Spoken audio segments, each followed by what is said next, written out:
I have been a stuntman for a long time, done a lot of different films, played characters that, mostly bad guys that are stunt related, so they'll think about casting a stunt person that might be able to act as opposed to an actor, then having to double them and shoot around their face and everything else. Just easier to get a stunt person to play the part. And I had done a few parts like that. I got the job of stunt coordinating a movie called Prison, and that's where I met John Buechler. I guess it was quite an achievement for John to even convince the executives at Paramount that I should be considered to play Jason. I actually pitched him to Frank Mancuso and showed him a headshot and a resume, and he says, he's fine, but, you know, I don't really care, but he looks kind of small to me. I don't think he can play Jason. So I actually got together with a buddy of mine, Tom Calloway, who ended up shooting a lot of the second unit on the movie, and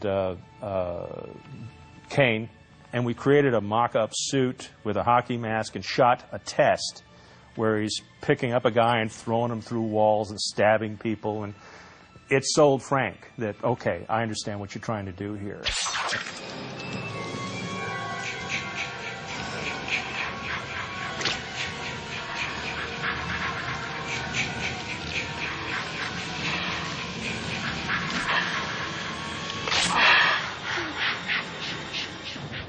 My intention was to redesign the look of Jason specifically to reflect all the damage that had been done to him in the previous movies, and the fact that he had been chained to the bottom of a lake for 10 years at the beginning of the movie gave me a starting point. I mean, he was resurrected from the dead in the previous one. They shoved the blades of a motorboat into his neck and his face. And I just got tired of seeing, you know, a guy in a gray costume wearing gloves with a hockey mask walking around, and there was nothing wrong with him. So I made a lot wrong with him. That aside, I also wanted to have an opportunity to do some really striking, over-the-top situations with regard to the story. And there was a lot of conversations being had. Ultimately, we settled upon, you know, him meeting a match that would really challenge him. Jason?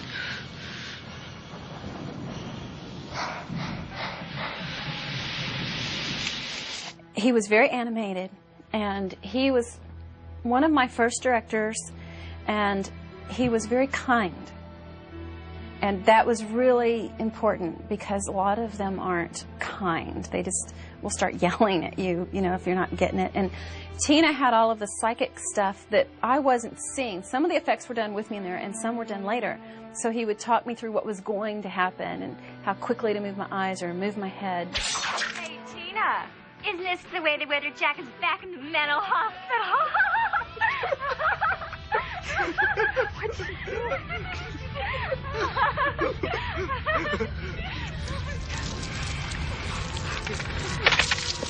Wow. We shot in Bay Minette, Alabama for, by and large, logistic reasons. We were shooting in the middle of winter time. We had to have naked kids go into a lake and swim. We had to blow up a house on a lakefront.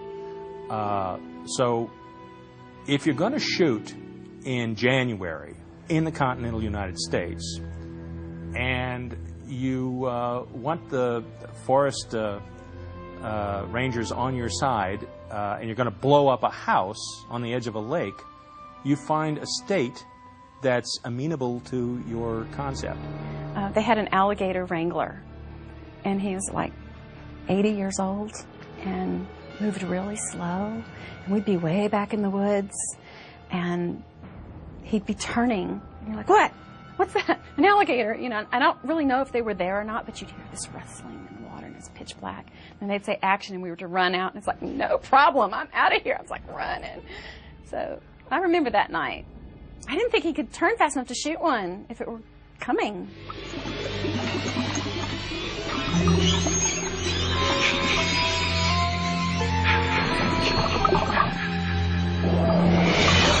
underwater stuff was incredibly difficult just because I had to hold my breath so many times that day. You don't even think about it, but if you have to hold your breath as long as you can for, 80 times during a day, it wears you out.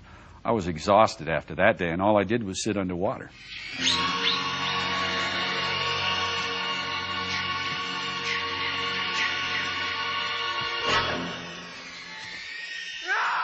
There were so many different stunts I had to do as Jason because the story was that the girl had telekinetic powers and made things happen with her mind so she could have anything happen to Jason. Normally, Jason, the violence he is delivering to other people, so the stunts are on those characters. But it was a lot more fun for me because I had so many stunts to do.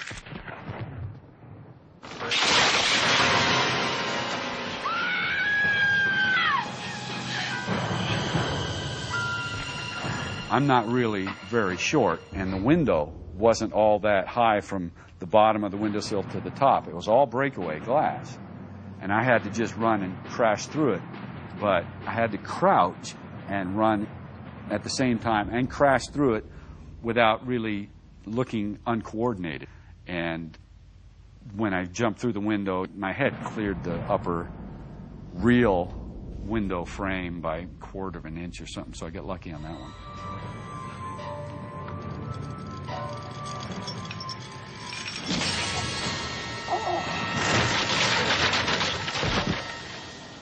The scene that was written where, and as I remember it, in the script, it was written where Jason follows the two people up the stairs to where the door, of course, is locked and they have no way out.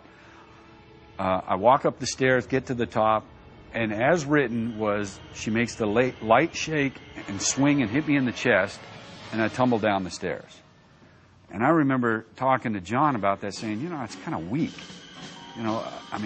First of all, I think the light should hit him in the face, which is no problem since I had the hockey mask on. And then I said, what if, he's a big monster guy. He's not going to go tumbling downstairs. What if he just falls through them? So we manufactured, once I was at the top of the stairs, we manufactured balsa wood stairs for about 10 of them or something. And I remember just falling backwards, which wasn't that difficult, although it was a small area to fall into. I had to be right on the mark going backwards. And I wanted to fall like a tree, which is why it's such a dramatic fall going through the steps. And I had a landing area underneath, but it was very narrow. And come to find out after the stunt that I went and looked at the stairs, and my head had crashed through the very last balsa wood stair. The one right below that, which is only 2 inches away, was where the practical one started. So it's a good thing I didn't go any further, because I would have really smashed my head on the real wood.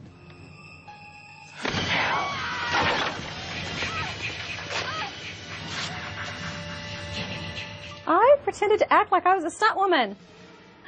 Where did that come from? Not doing it again.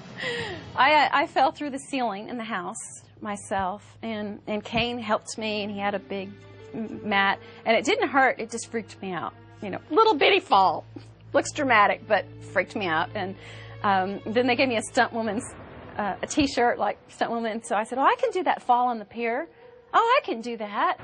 Sure, I'll slide on the pier. About 8 times later, sliding on a wooden pier in the cold. Not cool. It was very hard. So, stunt women, love you.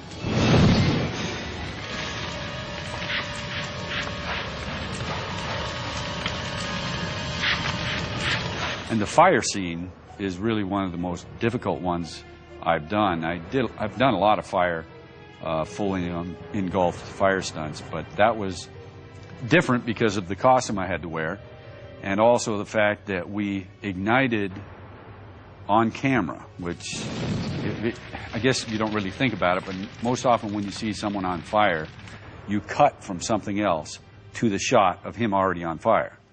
It's done quickly, so you don't really notice, but in this we had the ignition, Lou Carlucci rigged a propane cannon so it would blast fire out of the furnace, whatever, and ignited me on camera, and then I did the stunt, and I was on fire for like 40-something seconds, which was extremely long at the time. Still is fairly long, but back then it was almost unheard of. But because of the stuff that I had to wear as the character, we were able to manufacture some safe materials to be able to do that.